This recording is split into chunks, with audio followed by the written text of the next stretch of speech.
say something about the 2-5-1 in the major key and how simple it is to add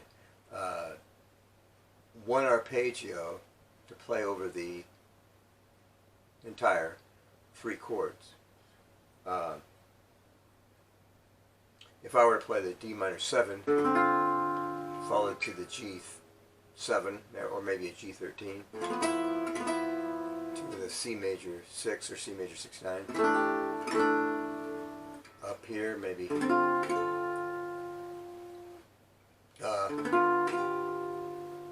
and then you could do this with a single arpeggio here form. For example,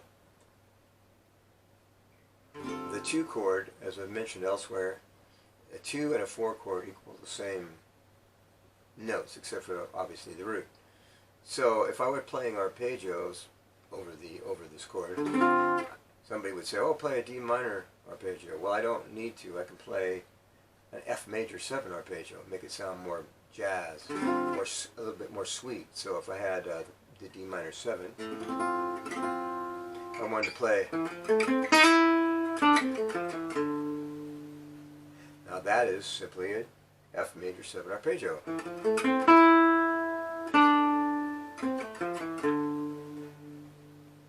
I could obviously add a chromatic tone to it, like,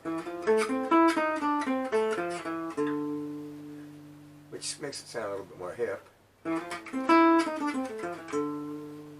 Okay, on this D minor 7. But when I go to the G7, if I want to make it sound like it's outside, and I can use the same arpeggio, but I would start it instead of from F major, I would go up to an A flat, which is a minor third above. So you're on F when you play the D minor 7, and then when you play the G, you go up to A flat. And A flat is just a half step above the G, whichever way you're going. I'm going to use the 5th string as my root here. So on that D minor 7 I'm playing, and then when I play the G7, I want it to sound outside, so I'll just play the the A flat major 7 arpeggio again. See, and that makes it sound really outside there. Makes it sound like it's, makes it sound what it makes it sound like it's an A flat diminished, because if you play an A flat diminished, the A flat is the actual 9, or the sharp 9 of a G7. If you're playing a G7 sharp 9, I said sharp 9. I meant flat 9, flat 9. So when you do that, it's the same as the G7, A flat diminished, and the G7 flat 9. Keep wanting to say sharp 9, flat 9 chord. You can make that sound outside by playing an A flat major 7. So on this D minor, let's go back to the D minor. Play the F major 7 arp. Then you play to the G7 flat 9, and you play the A flat major 7. Okay, and then you're back to home.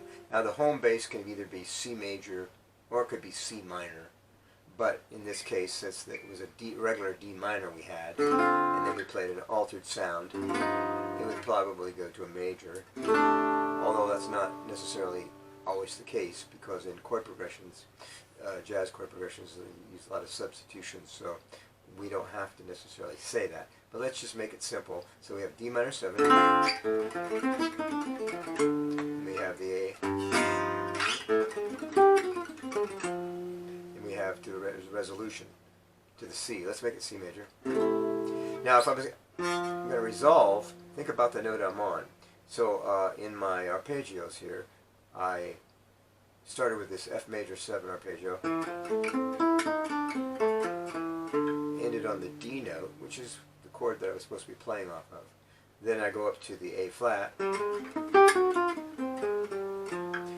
playing on the F.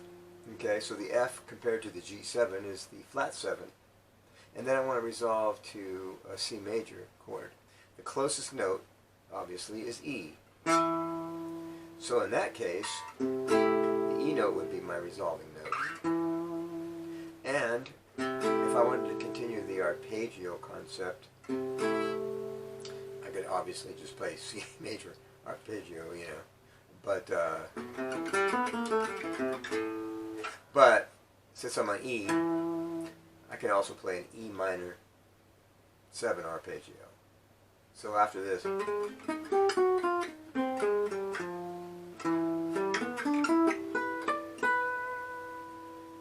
I just played an E. That was an E minor 7 arpeggio. Remember, the 1 chord equals the 3 chord, or the 6 chord. These are interchangeable concepts, just as the 2 chord can equal the 4 chord, or the 5 chord can equal the 7 chord. It's the same with the arpeggio substitutions. And we can also talk about some pentatonic substitutions as well, but we'll save that for the pentatonic circuit. So far, here's what we have on this one. I wanted to throw this at you, this real simple idea. For the 2 chord, you're just going up to the minor 3rd of the chord and playing a major 7 arp. Then when you go to the 5 chord, you go up a half step to the A flat, and I'm playing it up here. Okay? And then resolving to the C. And I had an E minor 7 arpeggio there. So that's pretty much it there. We can get far more complicated on that, but I wanted to give you a simple idea of using 1 arpeggio, and then, you know, well, you can move this thing along the neck anywhere, and you just have to remember where your chord toes are related to the chord you're on. So it's very simple: minor 3rd up, then another minor 3rd up, and you're ready to go home. That's about it. Check it out. Try it over your chord progressions.